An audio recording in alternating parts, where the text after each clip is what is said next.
반갑습니다. 저는 이영삼이라고 합니다. 토요일 날 이렇게 귀중한 시간 내주셔서 감사합니다. 요즘 거의 비대면 교육이라 상당히 이런 실시간 방송이나 이런 거, 밴드 실시간 방송, 뭐 여러 가지 실시간 방송들이 있어서 유튜브로 지금 실시간 방송하고 같이 하고 있습니다.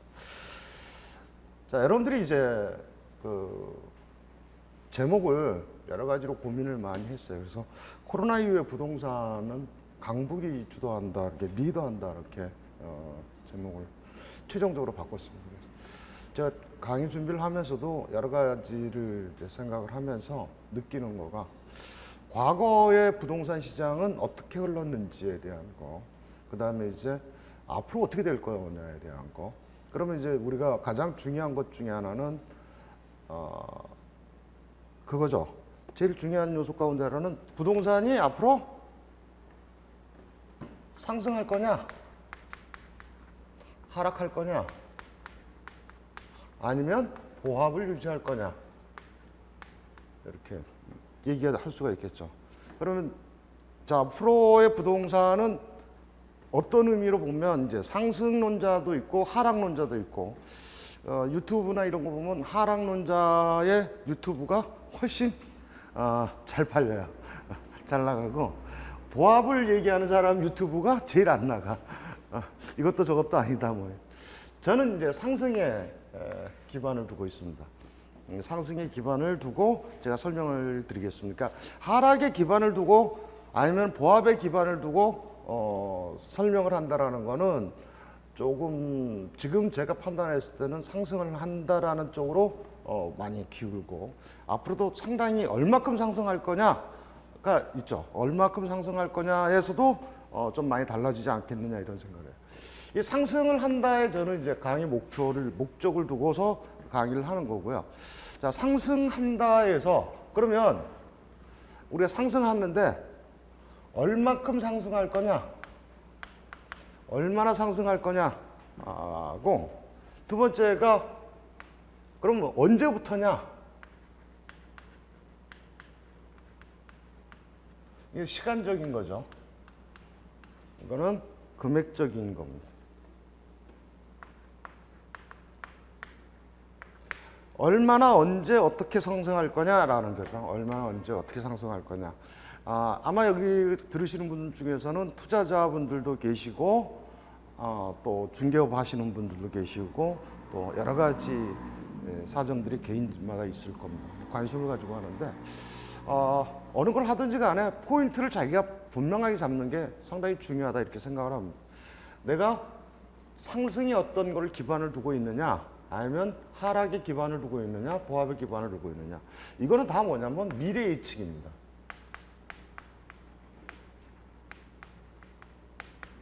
미래 예측이죠. 그러니까 지금부터 시작해서 2020년 9월을 시작으로 해서부터 이제 언제까지냐라고 얘기를 하죠. 가장 기본적인 거는 상승을 할 거고 뭐 하라는데, 그러면 이제 그래프로 우리가 표현을 하면 2020년이라는 연도를 놓고 2022년, 2024년, 2026년, 28년, 30년 이렇게 10년 정도를 이제 앞으로 내다보고 한다 그러면 기본적인 곡선은 이렇게 될 거라고 예상을 합니다. 2020년부터 여기가 지금 시작점이라는 걸로 한다 그러면 2020년부터 시작을 해서 하면 저는 2021년까지는 당분간 하락 국면으로 가지 않을까 이렇게 생각을 합니다. 2030년까지 어쨌든 상승론, 그 사이 2021년, 2022년까지는 당분간은 하락 또는 보합을 유지하지 않을까라고 생각을 합니다. 지금 현재 이제 가장 중요한 거가 이제 지금부터 시작해서 2년 안에 이제 일어나는 일들이죠. 여기에 주 관점은 이건 이제 가격 그래프고, 지금 여기가 저희가 하는 게 가격에 대한 그래프입니다. 가격에 대한 거고, 자, 그러면 2020년과 2022년 사이에 어떤 일들이 있을 거냐? 가장 큰 거가 첫 번째 코로나겠죠.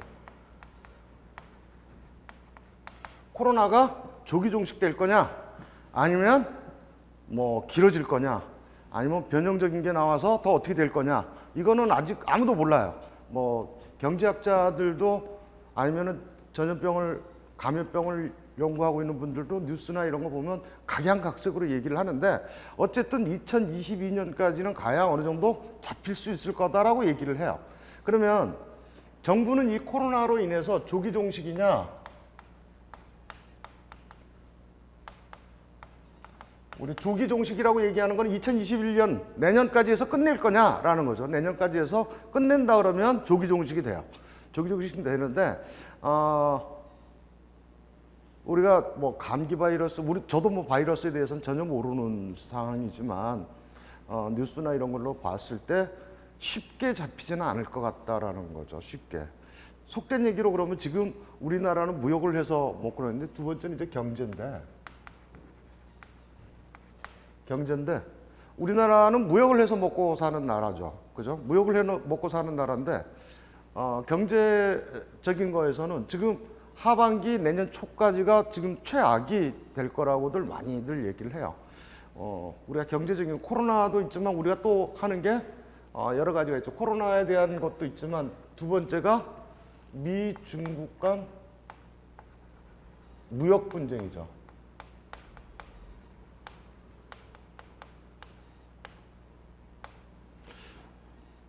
이게 상당히 심각하게 지금 미국은 우리한테 계속 선택하라고, 중국도 우리한테 선택하라고 그러고 선택을 하라고 그럽니다.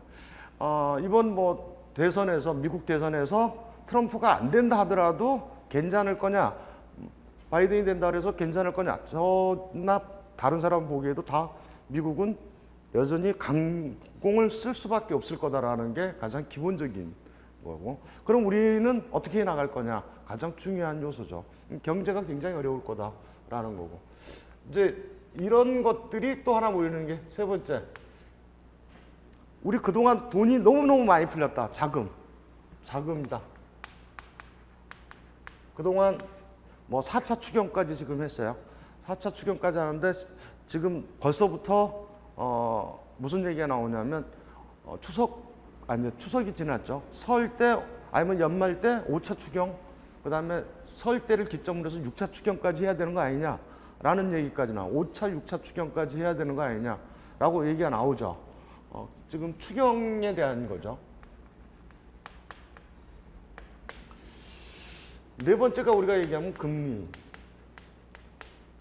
미국이 이미 앞으로 3년간 최소한 금리를 인상 안 하겠다, 이렇게 해서 제로 금리 가겠다. 미국 금리가 0에서 0.25인데 우리가 현재 우리나라 금리는 0.5죠. 0.5. 미국이 금리 인상을 안 하겠다. 금리 인상을 안 한다는 얘기는 부동산 값이 무지하게 상승한다라는 얘기가 돼. 부동산 값이. 왜냐하면 자산, 그러니까 화폐의 가치, 그러니까 재화의 가치에 우리가 몇 가지 이유가 있는데, 우리가 뭐 경제적인 거 가장 기본적인 걸로 한번 얘기를 해보면, 재화라는 거를 제일 먼저 이제 만들어내기 시작하고 통용을 시킨 게 중국과 스페인, 뭐 여러 나라들이 있지만 대표적인 나라들이라고 얘기할 수 있어요. 스페인은 금화를 만드는 바람에 금화 때문에 망했죠. 청나라는 은을 만들었죠. 은화로 만들어서 은을 생산하다가 가짜 돈이 너무 많이 들죠. 은을 사서 뭐예요? 돈 가치가 있으니까 금화도, 스페인도 마찬가지죠.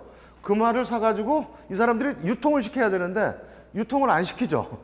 금을 사가지고 금값이 올라가니까.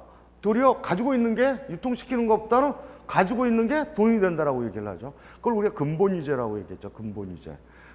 그래서 이제 우리가 다음 세기로 돌아오면서 그거를 도저히 감당할 수가 없기 때문에 뭐로 화폐 가치로 하는 거죠. 화폐, 지폐의 가치로 하는데, 그거의 가장 기본적인 거는 우리가 금을 얼마나 보유하고 있느냐로 이제 그 화폐 가치를 나타내기 시작한 거죠. 그래서 근본위제의 기본적인 거라고 얘기를 하는데, 어찌 됐든 그런 것들이 나타나서 결과적으로는 두 가지죠. 화폐 가치가, 우리가 갖고 있는 지폐의 가치가 하락을 하면, 하락은 당연히 한다 이거죠. 하락은 하면 얼마만큼? 물가 상승률 곱하기 1.5 정도를 하락한다 그래요. 화폐의 가치는 우리가 얘기하는 지폐의 가치는 뭐 제가 하는 얘기가 아니고 물가 상승률에 곱하기 1.5 정도가 하락한다. 란다라는 뭐 여러 가지 이론 중에서 이 이론이 어느 정도 맞다라고 저는 뭐 보고서 이렇게 얘기를 합니다. 그러니까 우리가 2% 정도 물가가 상승을 한다 그러면 실질적으로 화폐의 가치는 0.15% 이상, 3.3% 정도 하락한다고 보는 거죠. 그러니까 우리가 이건 3%가 아니고 0.3%죠. 그러니까 10,000원짜리가 그만큼 하락을 한다. 뭐 이렇게 얘기를 하는 거죠. 그렇게 얘기를 하는데 그만큼 이제 이렇게 하락할 거라는 걸 알기 때문에 이 사람들이 뭐를 하느냐? 우리가 얘기하면 움직이지 않은 거에 대한, 그러니까 실물 경제에 대한 거를 우리가 실물 경제 쪽으로 투자를 하게 된다. 그래서 가장 지금 뭐 많이 나오는 게 금값 뭐 이렇게 나오고, 그다음 부동산이 가장 크게 지금 나오고 있죠. 그다음에 이제 이런 것들이 여기서 나오는데 다섯 번째가 뭐냐면 정부의 규제다. 정부 규제가 이렇게까지 강력하게 나온 적은 한 번도 없다. 앞으로도 상당히 어려운 거일 거다라는 생각을 합니다. 정부 규제가 나오는 거. 자, 그러면 정부 규제가 나오고 뭐 하는데 우리가 있는 사이에 2020년부터 2022년 사이에 어떤 일들이 지금 이런 일들이 지금 일어나고 있다 이거죠. 이런 일이 어떻든 뭐 조기 종식이 될 거고, 무역 전쟁이 내년부터 더 본격화될 거고, 추경이 더 많이 풀릴 가능성도 있고, 앞으로도 더 많은 걸 할 수밖에 없고, 그다음에 금리적인 거는 앞으로 2-3년간 최소한 2-3년간은 안 오를 가능성이 있고, 그다음에 정부의 규제는 앞으로 2년간 풀릴 가능성이 없다고 봐야죠. 거의 없다고 보는 거고. 그러면 2020년을 지나면 우리가 맡고 있는 거가 뭐냐면 대선이라는 게 있다. 대선. 우리한테 이제 2020년을 지나면서 제가 상승으로 반전할 수 있다라는 얘기는 우리가 2022년을 2023년인가요? 뭐 초에 이제 대선이 있는데, 대선을 하기 위해서는 어쨌든 사람들이 많은 거를 얘기할 수밖에 없어요. 그다음에 개발 정책들을 대선을 하면 우선 규제 완화와 그다음에 개발 정책을 얘기할 수밖에 없습니다.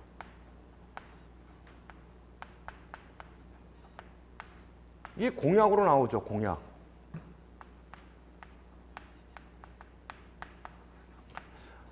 대통령이 대선에 나오기 위해서는 뭐 어떤 공약을 세울 거냐, 이제 그 공약에 따라서도 많이 좌우돼요. 거기에 이제 두 개, 우리 특히 부동산하고 관계되어 있는 거는 두 개 정도로 볼 수 있다. 하나는 규제 완화에 대한 얘기. 왜냐하면 2년 정도를 묵고 나면 그 다음부터는 규제 완화에 대한 게 자연스럽게 나올 수밖에 없다라는 거죠. 규제 완화가 자연스럽게 나올 수밖에 없고, 그 다음에 이제 거기에 맞게 또 다른 이제 개발 공약들이 발표될 거다라는 거죠. 개발 공약이라는 거는 개발 공약과 개발 정책이 발표된다는 건 뭐를 얘기하냐면 바로 부동산 상승으로 이어집니다. 지역별 상승으로 이어집니다. 우리가 뭐 GTX 얘기 나오기 시작한 거가 벌써 십수년 전 얘기예요. 십수년 전 얘기고, 그때 얘기 나왔던 것들이 지금 이제 되고 있죠. 지금 A 노선 같은 게 2022년 아마 2022년 초에 아마 GTX A 노선은 완공이 될 거예요. 완공. 지금 한참 서울역 앞이나 이런 데 공사 중에 있습니다.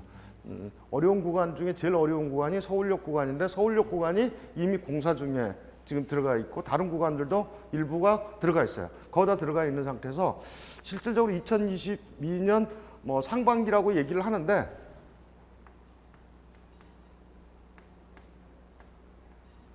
상반기라고 얘기하는데 뭐 조금 공사라는 거는 뭐 이렇게 원했던 목표보다 좀 공공의 공사라는 건 길어질 수가 있기 때문에 2022년 상반기가 되면 실질적으로 많은 일이 일어나죠. 그러면 이 사이에 일어나는 일들이 어떤 일들이 있느냐라는 거죠. 이따 또. 그리고 여기 있는 일. 자, 우리가 크게 주목해야 되는 거는 앞으로 2년간에 있을 일들과 2022년까지 있을 일과 2021년부터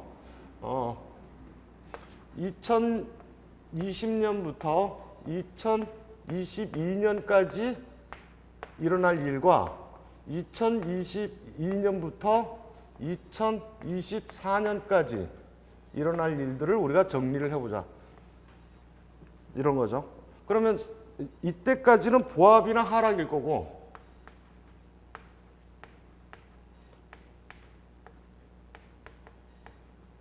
그리고 여기서는 상승일 거다라고 보는 거죠. 이라고 얘기를 하는 거죠. 그거에 대한 걸 지금 계속 설명을 하고 있습니다. 자, 우리가 실질적으로 2020년까지는 여러 가지가 있는데 이 중에 보합이나 하락을 얘기한 거는 가장 강한 거는 여러 가지 요소 가운데 있지만 경제적 요소와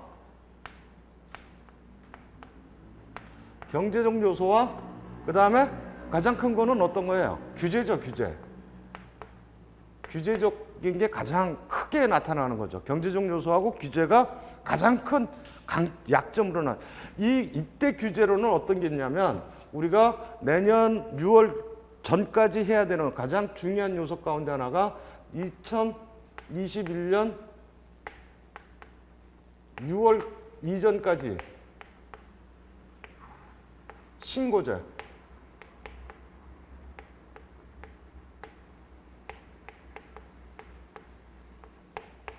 부동산 거래 신고제가 있고요. 또 하나는 지금 현행에 지금 하고 있는 것 중에 하나가 법을 해서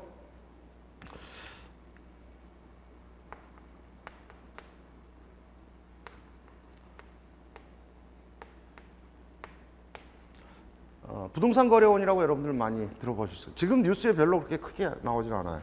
부동산 거래원이라는 거는 여기가 들어가 있는 게 경찰이 들어가면 당연히 검찰도 들어갑니다. 검찰이 들어가고요. 그 다음에 국토부 들어가고 그 다음에 금감원 들어가고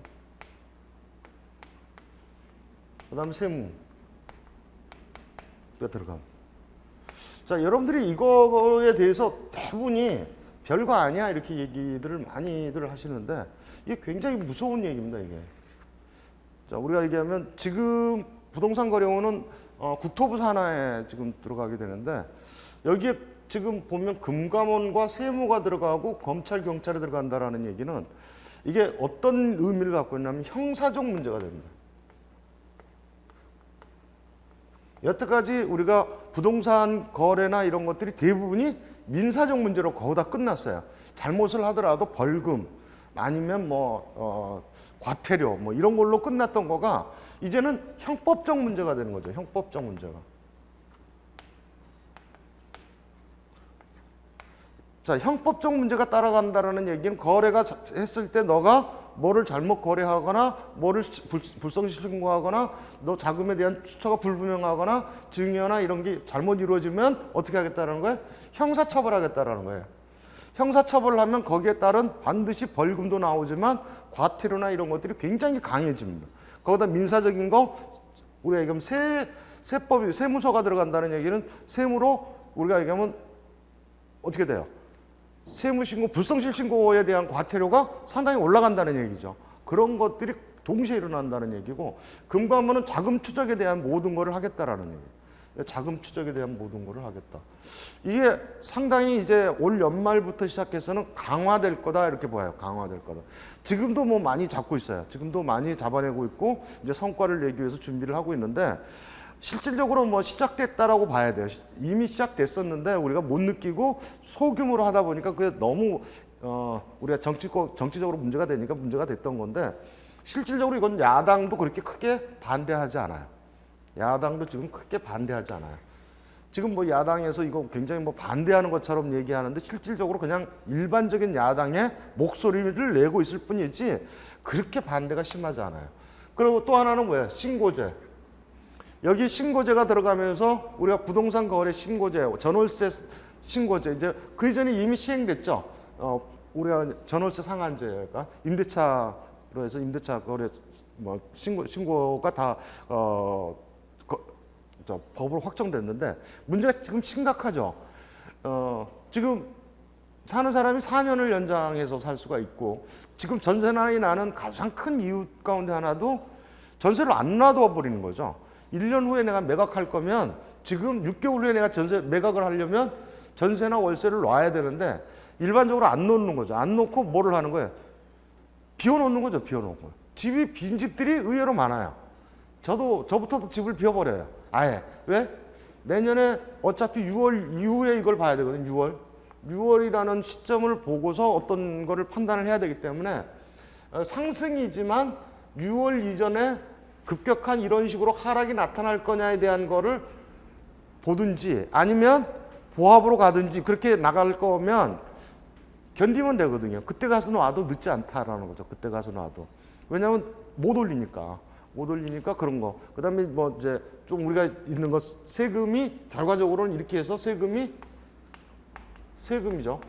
세금이 이제 보유세, 거래세. 보유세가 지금 무지하게 상승을 하는 거죠. 이 상황을 다 지켜보는 거. 지금 뭐 서울 시내 아파트 값이나 주택 값들이 지금 다 보합하거나 상승을 계속 유지하고 있는데 조금씩 상승을 유지를 하고 있어요. 그 상승을 유지하는데 그 상승의 대부분이 어떤 거예요? 팔려는 사람은 많아요. 그래서 팔려는 사람은 많은데 매수 우위 시장이죠. 근데 가격은 안 떨어져.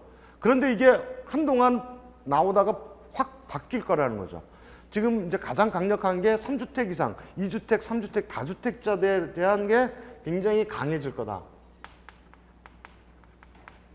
다주택자, 그러니까 우리가 4주택, 뭐 3주택 이상 이분들은 뭐 세금 폭탄을 맞는다고 해도 과언이 아니죠. 세금 폭탄을 맞는다고 해도 이게 내년에 공시지가하고 같이 발표되면서 이제 종부세가 나오기 시작하면 이제 보통 나오는 정도가 아닐 거다라는 거를 얘기를 하는 겁니다. 상당히 많이 나오게 될 거고 이제 법인도 공제세액이 없으니까 우리가 기본적으로 법인을 피했던 것도 세금 때문에 명의와 세금 때문에 그랬던 것 같은데 법인도 이제 그걸 할 수 없게 만들어 놓고 이제 개인도 이제 없어요. 그것도 개인 명의로 법인을 냈던 것들도 혼합 그러니까 다 합쳐서 과세를 한다고 지금 기본적으로 하는 거고 또 하나는 뭐냐면 법인에 들어가 있는 돈 지금 여기 거래원에서 뭐냐면 법인에 들어가 있는 돈 이제 함부로 못 빼게 하겠다라는 거. 자금 출처 조사에서 못 보게 하겠다. 그러면 법인 들어가 있는 건 그 이전에 좀 자유롭게 1인 법인에 들어가 있거나 이런 것들은 자유롭게 빼던 거를 이제 못 빼는 거죠. 그런 여러 가지가 복합적으로 나온다. 자, 그래서 2022년까지는 하락 장면이 이루어질 거다라는 거죠. 하락이나 보합을 이루어질 거라는 게 제 얘기고 그 다음에 이제 2022년부터 2023년, 2024년까지 올라가는 거는 상승장으로 돌아설 거다. 가장 큰 거는 대선이라는 게 있고 대선에는 규제 완화와 개발 정책이 들어갈 수밖에 없다라는 거죠. 대선에는. 그러면 이제 규제 완화와 개발 정책이 들어가는데 그 규제 완화나 이런 것들이 앞으로 어떤 쪽으로 규제 완화가 될 거냐? 우리가 얘기하면 지금 지역적 규제 완화와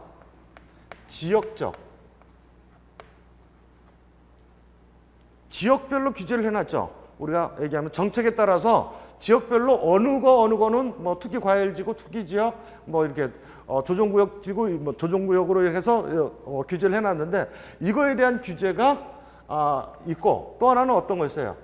개발 종류에 따라서 우리가 재개발이냐, 재건축이냐, 재개발이냐, 아니면 아파트냐, 아니면 주택이냐, 일반 단독주택이냐, 다세대냐에 따라서 지금 하죠. 단독주택하고 다세대는 지금 현재 규제가 굉장히 느슨합니다. 대출 규제만 있을 뿐이고 느슨하고 아파트에 대한 거는 지금 주로 많이 하는데 이 중에 우리가 얘기하면 분양에 대한 게 굉장히 강하게 지금 돼 있는 거고 그 다음에 기존 구축에 대한 거는 조금 더 약하죠. 구축에 대한 거는 지금 뭐만 있는 거예요? 일반 구적인 구축은 뭐만 규제를 하는 거예요? 대출만 규제가 들어가 있죠. 대출. 그런데 재건축 들어가는 거는 규제가 무지하게 강합니다. 엄청 강하죠. 뭐 여러분들 다 아시다시피 재건축 들어가 있는 거는 지금 안전진단에 강화시켰어요. 안전진단 강화가 됐고 또 하나가 뭐가 돼 있어요? 조합원이 되려면 조합원 조건을 2년 거주로 만들었어요. 이것 때문에 지금 전세 물량이 더 없어지는 거죠. 사실은 조합원이 되려면 재건축을 왜 샀어? 투자하려고 샀는데 그렇잖아요. 제일 나은 게 재건축이니까 재건축을 샀는데 재건축에 여러분들이 재건축 들어가서 살으라 그러면요 못 삽니다. 살기 힘들어요. 특히 새 아파트에 살던 분들은 헌 아파트에 저기 가서 살면요 거의 못 살아요. 2년 산다는 얘기는 거의 감옥 사는 거나 마찬가지. 그러니까 그 집을 어떻게 해요? 비워놓죠. 비워놓고 중고 가구로 채워요. 또 실사가 나올 수 있으니까 중고 가구나 이런 걸로 채워놓고 거기다가 와이프가 주민등록을 해놔요. 주민등록을 해놓고 뭐 그 요즘은 얼만큼 그거 하냐면 여기 아까 거래원에서도 했는데 1가구 1주택을 만들기 위해서 거기에서 버스 탄 거 그쪽으로 우리가 핸드폰을 어디서 주로 사용했냐까지 다 조사를 하니까 그러니까 거기 가서 핸드폰 전화를 합니다. 그리고 명의를 2개를 해요. 명의를 2개 다른 명의를 해서 거기다 핸드폰을 놔두고 거기다 전화하고 거기서 전화 받고 뭐 하고 내가 실제로 다른 쪽 핸드폰으로 해서 다른 핸드폰을 갖고 다녀요. 지금 별의별 편법이라는 편법은 다 나오고 있어요. 그거를 이제 잡아내는 거죠. 부동산 거래원에서. 잡아내는데 실질적으로 이제 재건축 살기가 재건축이라는 데서 사는다는 게 그만큼 어렵다라는 걸 얘기하는 거 반증적으로. 굉장히 좀 강제적인 거긴 하지만 뭐 어쩔 수 없죠. 뭐 이렇게 만들어 놓은 거니까.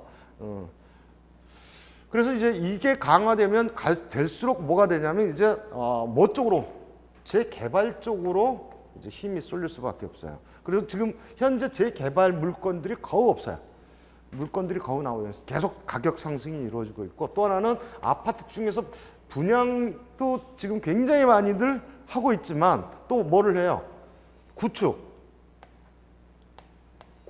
같은 경우는 지금 얼마? 기준으로 했을 때 우리가 얘기하면 종부세 내는 9억, 6억 이렇게 단위로 돼 있죠.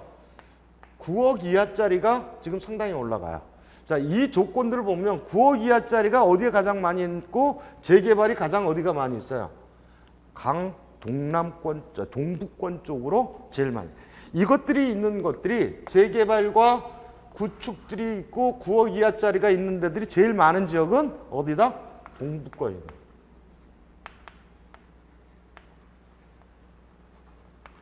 우리가 이제 동북권역이라고 얘기하는 건 서울은 5개의 권역으로 나눕니다.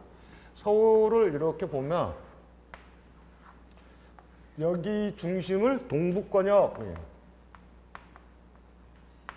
여기 가운데를 우리가 중심권역, 서북권역, 여기가 이제 우리가 동호대 무슨 대교지? 갑자기 생각이 안 나는데 현충로 지나가는 데가 무슨 대교? 동작대교. 갑자기 동작이 생각이 안 났어요. 사당동하고 서초하고 있는 거 여기가 서초구고 여기가 동작구죠. 그래서 여기가 서남권역, 여기가 동남권역 이렇게 나눠져요. 그래서 동북권에 있는 게 여기에 조건들에 다 맞아요. 9억 이하의 물건들이 많고 9억 이하의 물건이 많고 또 하나는 어떤 게 많아요? 재개발 물건들이 이 동북권역에 상당히 많은 재개발 물건이 있습니다. 또 하나는 분양도 이쪽으로 많죠. 여기가 우리가 얘기하면 다산부터 시작해서 여기가 왕숙, 다산 안에 위쪽으로 왕숙지구가 왕숙이로 왕숙이 위쪽으로가 우리가 얘기하면 양주옥정 이렇게 잘라서 양주옥정 이렇게 나눠져요. 양주옥정에 뭐가 들어가요? 지금 우리가 얘기하면 개발 정책, 개발에 대한 거 GTX가 들어가죠. GTX-C가 들어가죠. C. GTX-C가 위로 들어가죠. 위에서 밑으로 해서 내려가죠.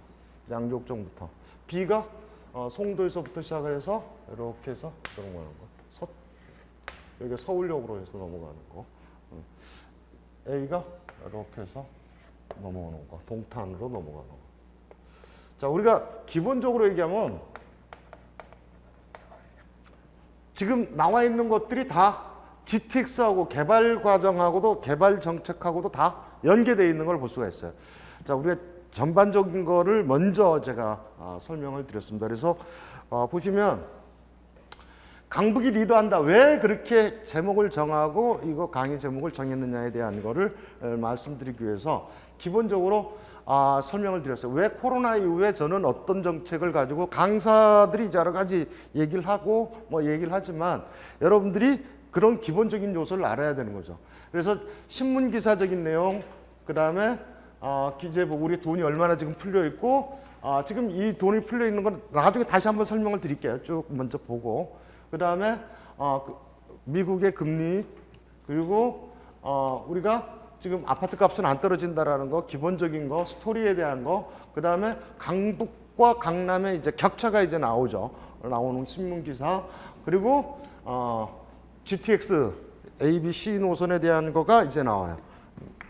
뭐 말로만 듣던 것들이 이제 실제적으로 이제 착공을 해서 나온 거고 그 다음에 이제 이거는 어떤 거냐면 자 우리나라 코로나에 대한 거 코로나부터 시작을 해서 어떤 경제 지금 이거 나중에 별도로 설명을 드릴게요. 쭉 다시 한번 설명을 드릴게요.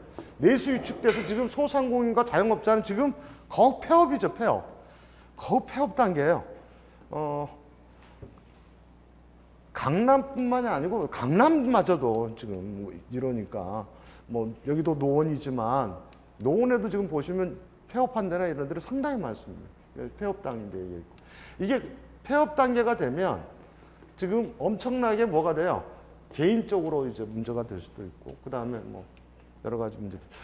자 그리고 나면은 이제 우리가 지금 어느 거 단계까지예요? 이 단계까지 왔다라고 보는 거죠. 지금 현재 이 단계까지 왔다. 그리고 나중에 넘어간다. 이것 좀 하고 GTX에 대한 얘기입니다. 자 다시 이제 처음으로 돌아가서 지금 우리가 4차를 하기 전에 기업에 대한 거가 상당히 많이 돈을 풀고 있어요. 그 이전에 우리가 기업이 망가지면 이거죠. 과거 우리가 IMF 리먼 사태 이 두 가지 외적인 요인이 있었을 때에도 이 똑같은 모델이에요. 똑같은 모델이었는데 과거는 얘를 안 봤어요. 얘를 우리가 IMF 때를 보면 IMF 때 여러분들 뭐 다 나이가 있으신 분들이니까 IMF 때를 보면 가정 경제가 무너지든 말든 누구만 살렸어요? 은행만 살렸어요. 은행만.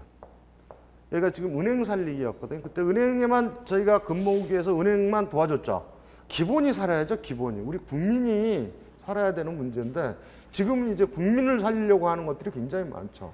그래서 국민에 대한 얘기가 상당히 많습니다. 은행이 근데 이전에 이미 은행에 대한 걸 풀기 시작했었어요. 자, 다시 처음부터 들어가겠습니다. 자, 보면 우리한테 푸는 거하고 우리가 지금 우리 개인한테 피는 게 7조 정도, 7조 6천억 정도를 필요해요. 근데 기업한테 지금 푸는 거는 16조예요. 2배가 넘죠. 기업한테 푸는 거가. 기업한테 푸는 게 2배 넘죠. IMF 때 비하면 뭐 덜 푸는 거죠. 그 이전에는 더 풀었어요. 지금 여기도 많이 풀고 있는데, 자 우리가 어느 거에 얼마쯤 지금 풀고 있다라는 걸 우리가 알아야 돼요. 그러니까 기업이라는 거는 지금 은행에서는 뭐를 빌려주는 거예요? 빌려주는데 뭐를 채권이나 이런 거를 지금 부실 채권이나 이런 거 사준다는 거죠. 사주는 거고 그런 거를 하는 거니까 뭐 은행도 억지로 사주는 건 아니고 어쨌든 뭐 자기 다 담보 잡고 사주는 거니까 그렇게 해서 현금이 돌아가게 지금 한다라는 거를 얘기하는 거고요. 자, 그 다음에 이제 우리가 얘기하면 우리나라 채무가 여기 이 기사를 보고서 우리가 느낄 수 있는 거는 몇 가지라고 볼 수 있어요. 여러분들이 이제 기사를 볼 때 제가 이제 그런 거를 좀 하려고 하는데 기사를 볼 때 그러니까 신문 기사를 보면 몇 가지가 있어요. 그러니까 과거형 기사. 누가 뭐뭐 했다더라 라는 거죠. 뭐뭐 했더라, 뭐뭐 하더라 라는 거가 있고 과거형이죠.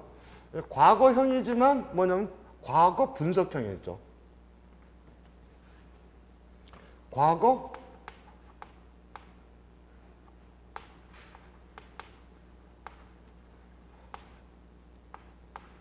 과거형 기사 같은 경우는 인터넷 기사예요. 그냥 이거는 저질 기사 그래요. 저질 기사.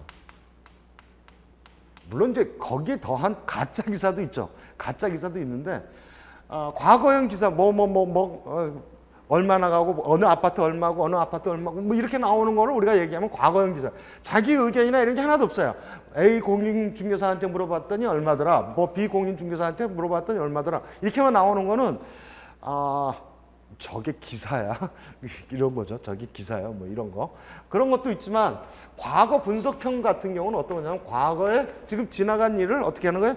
자 이렇게 돼서 이거는 지금 어떻다라는 거 분석을 해주는 거예요. 분석까지 하고 그거에 대한 설명을 하고. 그러니까 우리가 신문 기사라고 얘기하는 건 최소한 과거 분석형 정도는 돼야 된다라고 생각을 해요. 이거는 과거 수습 기자가 쓰는 수습도 아니고 뭐 인턴 애들이 쓰는 인턴 정도 되는 애들이 쓰는 기사고 이거는 제대로 된 이제 우리가 얘기하면 기자라고 하는 사람이 쓰는 경우가 굉장히 많습니다. 다 기자라고 하는데 기자가 아니죠. 기자가 아니고. 그다음에 이제 우리가 얘기하면 미래 예측형.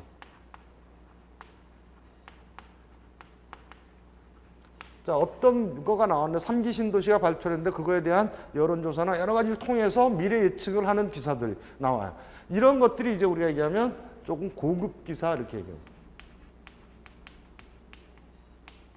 이런 거 쓰기 어렵죠. 조사도 많이 해야 되고 지면도 많이 차리자 하고 그렇습니다. 그래서 우리 여러분들이 기사를 볼 때 이거 과거형 기사는 애지간하면 보지 마시고 최소한 과거 분석형 그러니까 기사를 볼 때 이거는 과거 분석을 해놨구나.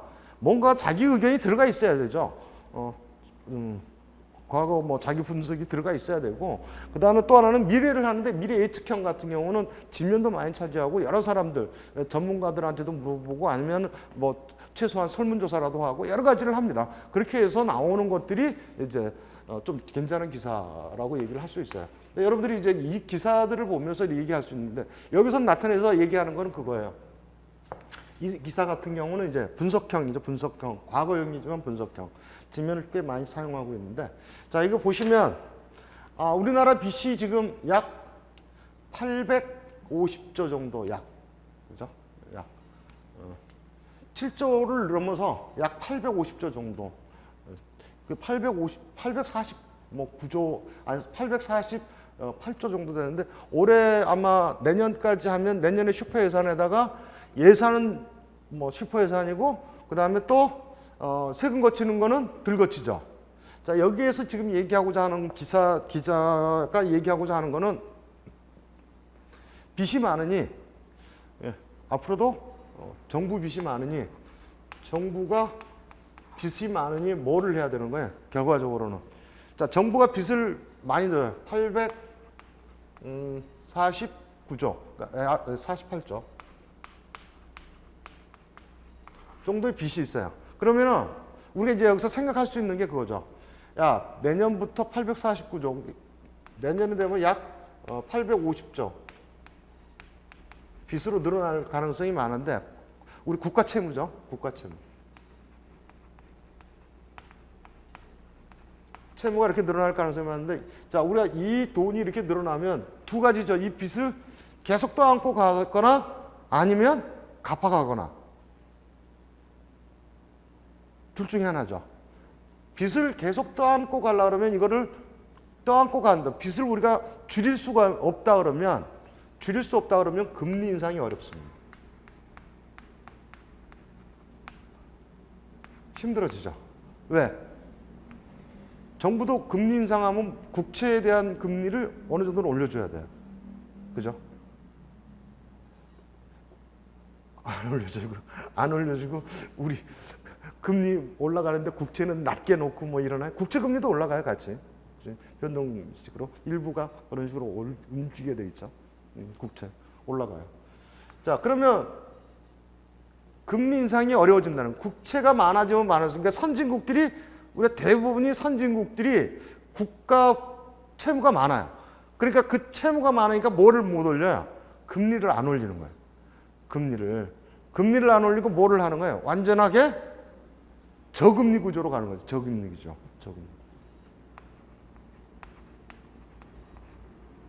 저금리로 계속 갈 수밖에 없죠. 안정화됐다라는 명목하에 저금리로 가고, 또 하나는 뭐를? 자, 금리가 많으면, 자, 빚이 많으면 뭐를 많이 해? 세금을 많이 걷어야죠. 세금을 인상이죠. 자, 우리가 빚이 이렇게 많이 늘어난다는 얘기는 앞으로 1, 2년간 계속 빚이 늘어날 거다라는 거가 예측이 되는 거예요. 어쩔 수 없이. 왜? 경제 상황도 안 좋고 뭐도 안 좋은데 계속 지금 추경하고, 그다음에 추경하는 건 어쩔 수 없다고 봐요. 정부가 저도 경제는 잘 모르지만 정부가 이런 상태에서 지금 국민한테 직접적으로 세금 지원이 안 간다 그러면 이건 좀 문제가 있다라고 보는 거죠. 이런 건 문제가 좀 있는 거고, 직접적으로 갈 수밖에 없게 만드는 거고, 그 사람들을 어느 정도는 살게 해줘야 경매까지 안 들어가게. 지금 경매까지 안 들어가게 하기 위해서 은행 연체가 되더라도 6개월 연장해주고, 기업들도 연장해주고, 여러 가지 하죠. 제일 먼저가 일어나는 것들이 이제 그런 거에서의 문제가 가장 크지 않나 이런 생각을 합니다. 자, 그러면 세금은 계속 늘어날 거다. 그럼 결국은, 자, 우리가 빚이 이렇게 많고 돈이 많이 풀렸어요. 여기서 얘기하는 건 지금 돈도 무지하게 풀렸다는 얘기예요.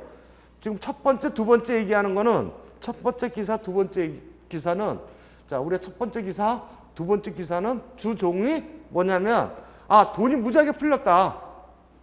어마어마한 돈이 풀려서 시중에 지금 돈이 무지하게 많이 쏟아지고 있다.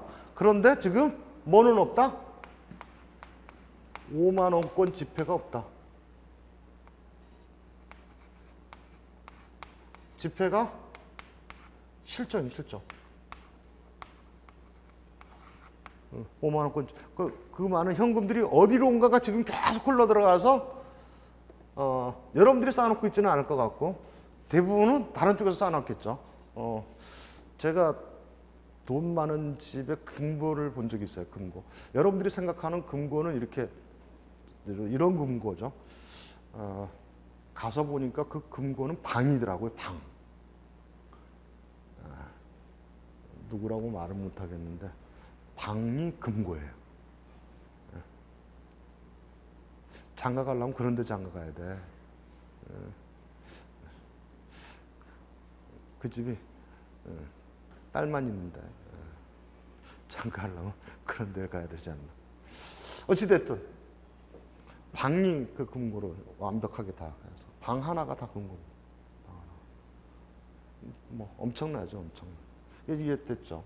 그만큼 뭐가 많아진다는 거예요. 지금 돈이 많이 풀려서 지금 갈 데가 없다라는 거죠. 갈 데가 그런 거를 잠깐 얘기를 하는 겁니다. 자, 그다음에 미국 금리에 대한 것만 얘기고 잠깐 쉬도록 하겠습니다. 미국이 지금 계속 금리 가지고서 계속 문제를 이제 금리 가지고서 주식으로 아니면은 실물 경제로 여러 가지를 조정을 하죠. 그런데 앞으로 미국이 금리 갖고 조정하는 거를 아예 안 하겠다. 앞으로 3년간은 금리 인상 안 하겠다. 미국이 3년간 금리 인상을 안 하겠다라는 얘기는 앞으로 어떻다는 거예요? 미국이 금리 인상하면 어떻게 될까라는 거로 해서 기업이나 각 그 금융기관이나 이런 것들이 쌓아놨던 돈들이 다 어떻게 되는 거예요? 또 풀리는 거죠. 결국 이게 지금 세 가지 기사 다가 돈이 풀린다. 또 하나는 뭐냐면 저금리 기조로 간다. 여기서 우리가 볼 수 있는 거는 저금리 기조입니다. 저금리. 자, 우리가 첫 시간에 한 게 저금리 기조, 우리가 돈이 많이 풀린다. 돈이 많이 풀린다.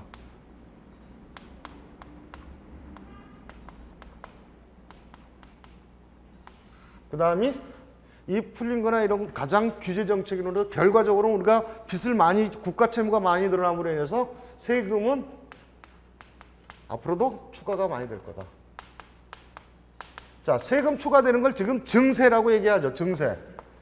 증세는 누구나 부담스러워해요. 지금 상태에서 증세 제도를 손보기는 누구나 다 여야든 간에 다 부담스러워해요. 그러니까 뭐를 해요? 기존에 있던 걸 제대로 걷자라는 걸로 나가는 거죠. 기존에 있던 걸 제대로 걷자. 기존에 있던 걸 제대로 걷는다는 거는 정부가 우리가 얘기하면 사자들이 그만큼 돈 떼먹은 걸 몰라서 아니면 뭐 전문 직업인들이 그런 걸 몰라서 정부가 놔두고 있느냐? 아니라는 거죠. 정부가 어느 정도 파악하고 있다. 그거 우리가 얘기하면 어느 정도는 그런 것까지를 다 막을 수가 없기 때문에 봐주고 있던 거를 이제 앞으로는 어떻게 하겠다? 점점 쪼은다. 그 중에 특히 뭐가 있다? 특히 전문 직업 말고 이 세금을 추가로 걷는데 가장 많은 타겟이 되는 게 우리가 얘기하면 타겟이 되는 게 부동산 투자자다.